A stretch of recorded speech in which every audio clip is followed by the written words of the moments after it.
Hello, welcome to Ray-ality TV. I'm Raymond Bakari. Today I'm joined by Ward 15 City Councilman in the City of Providence, Oscar Vargas. He's running for his first full term on the City Council after first being elected around this time last year in the special election to replace then City Councilwoman Sabina Matos, who is now Lieutenant Governor. The ward itself contains the neighborhoods of Olneyville, parts of Silver Lake, Manton, and Valley. Councilman, how are you today? Very well. Thank you very much for the opportunity to have this great interview with this great weather that we have in Ward 15. Thank you. It's great to have you back on. We had you last time when you were a candidate. Now you're in the City Council. You're seeking re-election for a full first term. Why should voters in the ward re-elect you to a full term? That's correct. That's a great question. The best thing is because I would like to continue working very hard for them, keep working in the neighborhood by cleaning the streets, having investments in the parks that we have, and create a better neighborhood for everyone to live in. That's the reason I would like to everyone to support me in these coming elections, September 13. And it's been about a year since you were first sworn in. Is there anything that surprised you the most about the job so far? Surprised me that you can do a lot. That's what surprised me. You can do a lot. So far in 12 months I've been elected, I've been doing a lot with the help of the community because I need the help of the community to do better things in the neighborhood. Like I have speed bumps, I secured $21 million for school renovation at William Debate. Finally, and God bless everyone, it's a big bless, $21 million for this particular school. And more is coming. I have $90,000 for the Wallace Street Park, Amherst Park. This is downstream in Wallace, $90,000 in park renovation. It's going to have a brand new futsal for the little kids to play soccer. And plus the baseball field is going to be renovated too. Also, I have speed bumps in the upper side of Webster Avenue. I got Progress, Wallace, and Roosevelt. And more coming with the help of the community. You've held quite a few community meetings during your time as a councilman so far. What are some of the main issues constituents are bringing up to you at those meetings? Yes, we have several ones in both sides. It's the same complaint all the time. Loud music, speeding, rat problem, and the trash carts every single one has a rat hole. So those are the main complaints that we have. And I want to tell you something. When I get back in the city council, I'm going to be working a huge plan to try to work with this problem that we have, especially with loud music, speeding, and the trash and rats. Before we focus on some of those issues that you mentioned, because I actually do have one of those that written down, I do want to talk about public safety, specifically on policing. There's a big debate that's been going on over the past 2 years whether we should defund the police, abolish the police, or fund it more. Where do you stand on the idea of defunding the police? I'm not defunding the police. I want the police. I support the police. I want more police. Because if we have a problem, I'm not going to call you and they're not going to call me. I want to call the police. And that's why we have police department that they're working very hard to get a wide open communication between the community and the police. I trust the police, especially my police department from Providence. They're doing a great job and I don't want to defund them. I'm 100% to support them and anything I can do for it. One big topic right now under this umbrella topic of public safety is the 25 license plate reading cameras that are going to be put up around the city. You were one of the several city councilors who at least supported a full review before they put up the cameras, because the way they did it, they put funding for a pilot program, but the council didn't really get input, which got a lot of controversy. And then there's also the privacy concerns being raised. What are your thoughts on this whole situation with the cameras? Great question again. My thoughts are that they getting 25 cameras. It's a pilot program, is for free. They're going to install them for free. The taxpayers are not paying a dime on these 25 cameras. And they're going to come back in a year and they're going to review how good they did it and how information they brought in. If they are a benefit for the city and for the constituent, they will go in front of the city council for us to make a decision if we like to support them to buy more. That's the decision that we have so far. But it's a free. Taxpayers are not paying anything for this pilot program. Zero expensive. In terms of the privacy concerns, how do you feel about that? The privacy concern, they only read plates. They don't read faces. They don't read no human beings. You can be walking in front of her and she won't go on. She only read the plate. And we'll read the plate when we have an Amber Alert, like something happens, so they will get activated and they will start reading the plates. looking for the plate number that what they're looking for. So it's a great source if we can use it better. And public safety goes beyond policing. You mentioned the rodent problem earlier, which is a very big issue in the ward. Luckily, we're filming this during the daytime. Otherwise, if this was night, they'd be running right past our feet. They won't come here. They hate me. Oh, really? Well, you said you had a plan if you get elected to the full term. What's part of that plan? The plan is we have to work together with the community. Go everywhere and tell the property owners, please clean your backyard.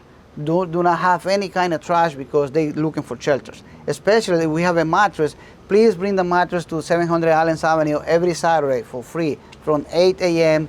to noontime. It's free of charge. If you don't have a car, if you live in my neighborhood, call me. I'll be glad to help you out. But that's the concern that we have, and that's the new plan that we're going to be working very hard with the community. Another issue that I remember you bringing up, not in this interview, but you brought up in the last time when I had you on, was the cracked sidewalks and roads. That's still a big issue facing the ward. What needs to be done to fix this problem? This problem, we working on it. And when I get reelected again, we want to be working on the sidewalks. We have some money somewhere that we want to pull out to start fixing them. But it's a project online to get fixed. For example, MDL is going to be getting repaved. The whole street from Whitehall all the way to Terrace is going to be repaved. Also, Wallace Street is going to get repaved. But these projects have been in the books for the last 5 years. It takes a lot of time and a lot of process to get things done. Please be patient. We're working on it, and it's an issue that we have. I promise I'll be working very hard to get a solution. In that same interview, you talked about how you would request more money in the budget for fixing these cracked sidewalks and roads. Were you able to get any funding in this past budget for that? In this past budget, I only got 12 months that I'm being elected. I only got the budget that every city council gets. I couldn't get no more, but I'm working on it to get some more money, some more funds from different sources to work on this project. Looking at education for a moment, specifically the state takeover, that's a big topic right now in the city of Providence. There's still a lot of work the state has left to do. COVID sort of threw things off. How do you feel about how things are going with the state takeover so far? So far, this is what I feel. The state took over the school department.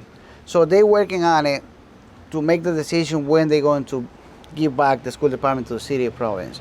I don't have no any information on this because the governor is working with the state school department to figure out when they're going to make the decision and when Providence is going to be ready to take the schools back. But I'll be ready. When we get the school back, I'll be working very hard to have the best education that we can get for our kids, our children, from my neighborhood and from the city of Providence. And on the ballot this November, there's plans for the hybrid school committee. That's a ballot question for voters in the city of Providence. The plan is half elected and half appointed, but the mayor can't appoint, I believe it's more than 2 from a certain region, how they've divided it for the elected. Do you support that plan? I support the plan because the city of Providence is divided in 5 regions.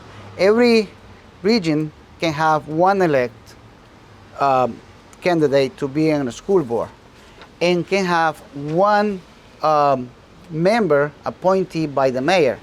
But let's see if the mayor doesn't find anyone from Silver Lake or from region number 1.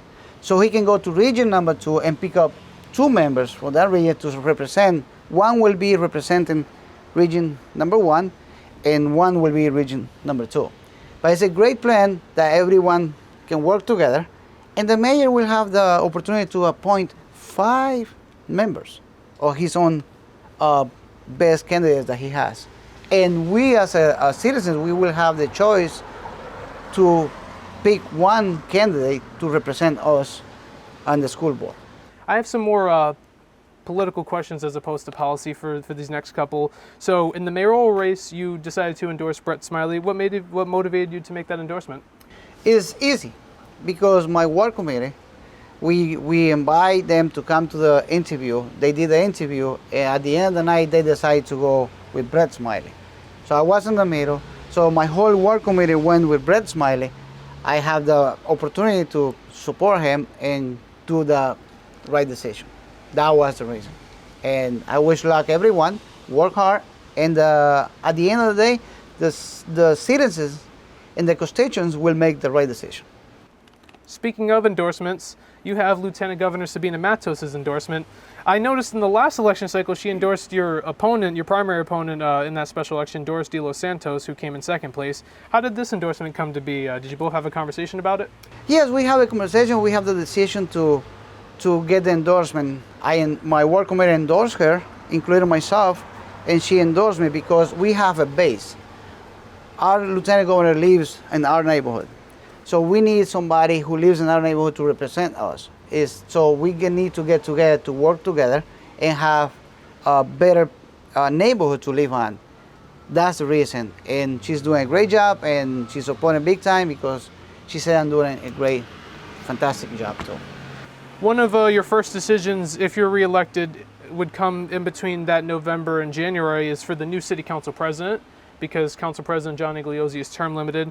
Do you have anybody in mind that you plan to support? At this time, I'm planning to support Oscar Vargas. I need to win my re-election first, and then after that, I will make the decision which person will be the right person to take the empty chair to be the council president of the city of Providence. Do you plan to make any run for any of the other leadership positions like President Tempore? At this time, I don't have anything in mind. I just concentrating to do my re-election campaign, working very hard for the people, and I want to have my community a great neighborhood to live in. That's my goal, and keep doing the good stuff, the good job, the good work. And helping everyone in my community. My final question, it's a non-political topic. Do you have any hobbies? Sure, I have my hobby. My best hobby is help. I like to help the community. And let's talk about games. I like soccer. I love soccer. My kid is a great soccer player. He loves soccer. He don't eat because he's always watching soccer, but he's a great student too. He goes to Clásico. Nice. What team do you support? Now, we always support Barcelona. So that's the reason. But hey, we have to keep going. Yep. Keep doing the good stuff. Thank you very much. Absolutely. Thank you so much for your time, Councilman. Thank you very much for your time. No, thank you. And thank you for watching this episode of Ray-ality TV. If you want to see future episodes as soon as they're posted on this channel, please click the subscribe button down below and the post notification bell icon to the right of it. I'm Raymond Bakari. I'll see you on the next episode.